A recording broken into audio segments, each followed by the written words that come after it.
The complete guide to selling food online. Hey everybody, JR Fisher here, and in this video I'm going to give you 6 simple steps so that you can actually sell food online.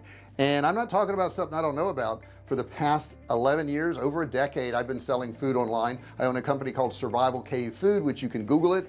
You'll probably see over 20 million results for that.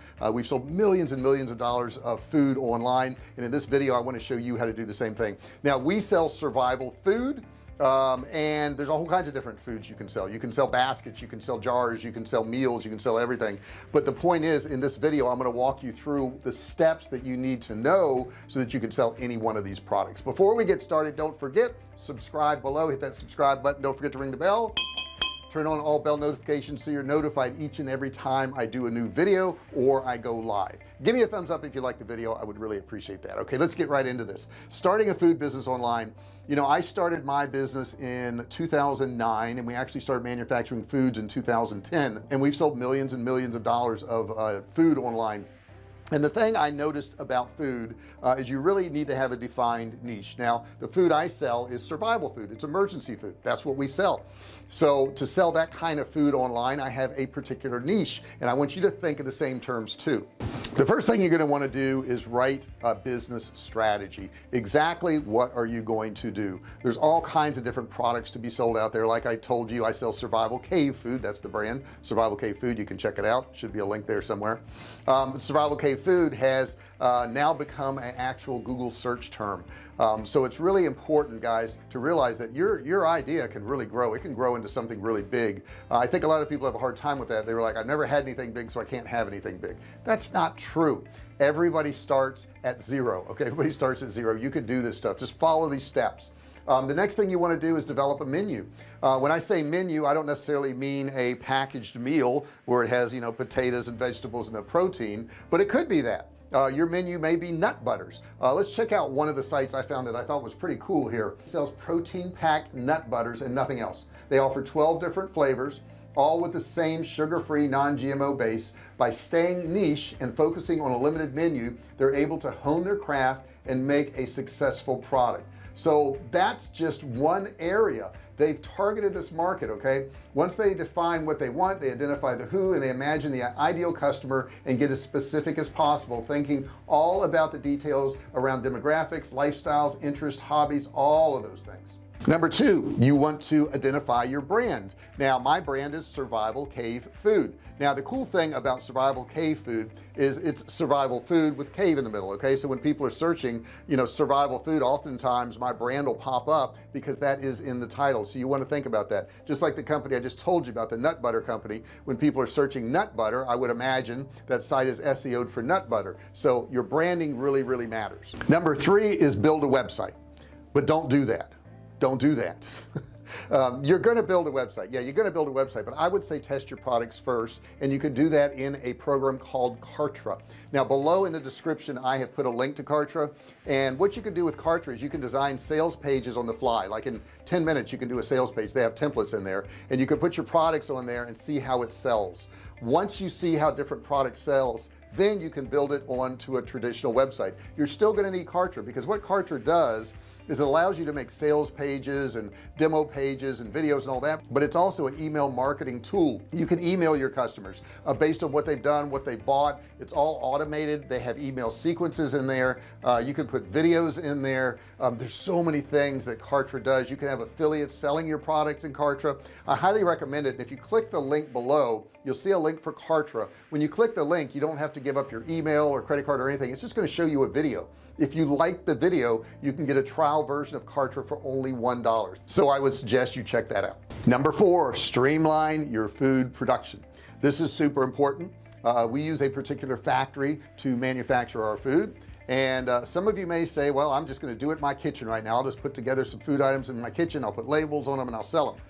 That may or may not be legal. It may or may not be legal. It depends on your state, your local ordinances, those types of things. So before you go and do that, make sure you check with local authorities. Say, hey, this is my idea, this is what I want to do. Some of the cities may say, hey, you need to have a commercial kitchen. Some of them may say you need to have a separate kitchen at your house. Some of them may say it's just fine to do it. Some of them may say you can't do it at all, you got to have a factory do it. So you want to find out what that is. having a factory do it is not bad. You know, we even farm out now our shipments. I used to do all of our shipments. I had a huge warehouse for that and did all the shipments, but it got to be too much, and now I have a warehouse that does that for me, and it's actually a lot more economical to have somebody else do my shipments than for me to actually do them. So you want to figure out your food process. When you're deciding your food processing process, I want you to realize that food is an unusual item in as much as you can run out of it. You can run out of it. I wrote a book in 2016 called The Great American Food Shortage that had to do with a worldwide illness causing food shortages. Do you think that could happen? Well, it did, and we did have food shortages in 2020, didn't we?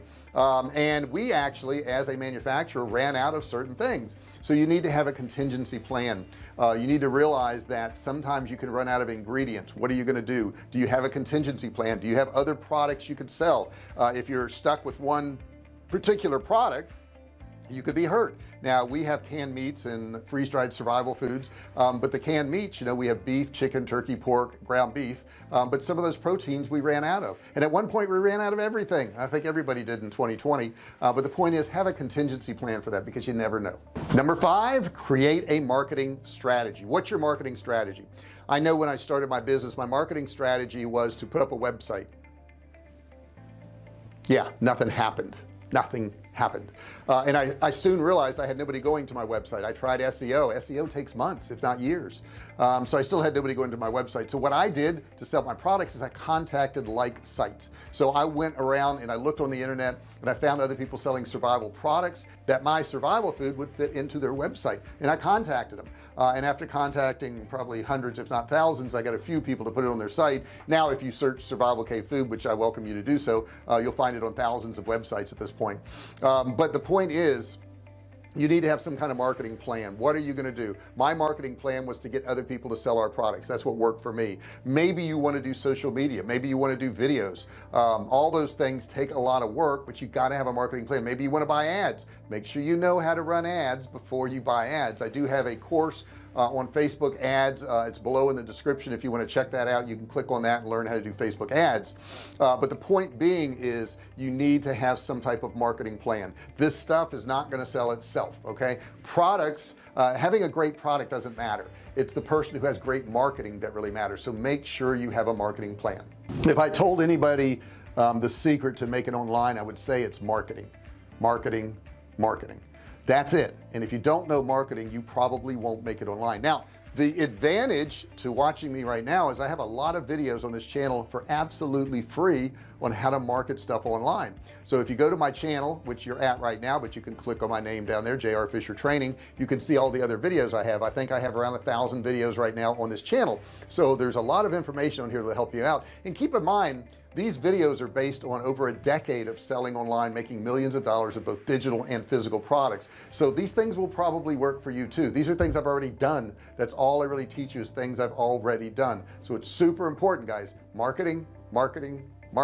Number 6, plan for shipping and delivery. Okay, are you going to have people come to your business and be able to pick up these products? If so, you're going to have a business that looks appropriate. If you were cooking out of your kitchen, you don't want people coming to your house. That's not something you want to do. Okay, if you are shipping out of a warehouse and you don't want people picking up, like us, we don't have anybody pick up. This is not one of the things we offer, but you've got to decide up front how you're going to do that.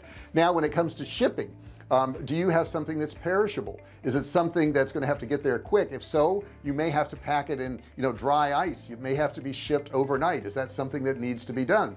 We sell canned meats, so we don't have to worry about it being perishable. They're long-term food storage. We don't have to worry about how long it takes to get there. Heat or cold's probably not going to affect it. However, we have another issue. They weigh a lot. Our cans of meats weigh a lot. They're very, very heavy, and since they are very, very heavy, we have to factor that in. So I don't know what your product is, but I can tell you this: you got to figure out that shipping and delivery type thing. How is it going to get to your customer? I enjoy the fact that nobody comes to our business, nobody shows up, everything's done through the mail. I enjoy that.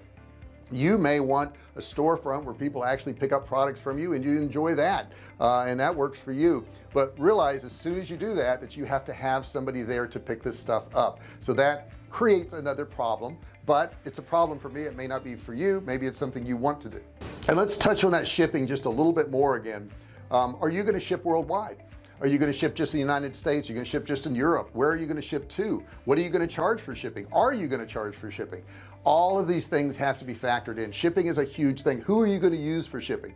You know, there's UPS, there's the mail service, there's FedEx, there's a lot of different companies out there, and you got to negotiate rates with them too. That's another thing. When you talk to these companies, let them know that you're shopping and you need to negotiate rates, so that's very important. So there's a lot that goes into shipping, guys. Shipping and marketing, those are two of the biggest things I would tell you. I want to thank you so much for watching this video. I really do. If you have any questions, this is a complicated subject. You can put your questions below in the comment section. I'll be happy to answer you. If you've had some success or if you've had some failures, put it in the comments section, share it with the rest of us, get the conversation going. Don't forget to give me a thumbs up. I would really appreciate that. Don't forget to subscribe to this channel and ring the bell, turn on all bell notifications so you're notified each and every time I go live or I upload a video. Thank you so much for watching this video, and I'll see you in the next one. Hey, thanks for watching my video. Don't forget to subscribe to my channel and click that little bell right there so you can be notified every time I do a new video. Also, click on one of those videos there. Keep watching on my channel.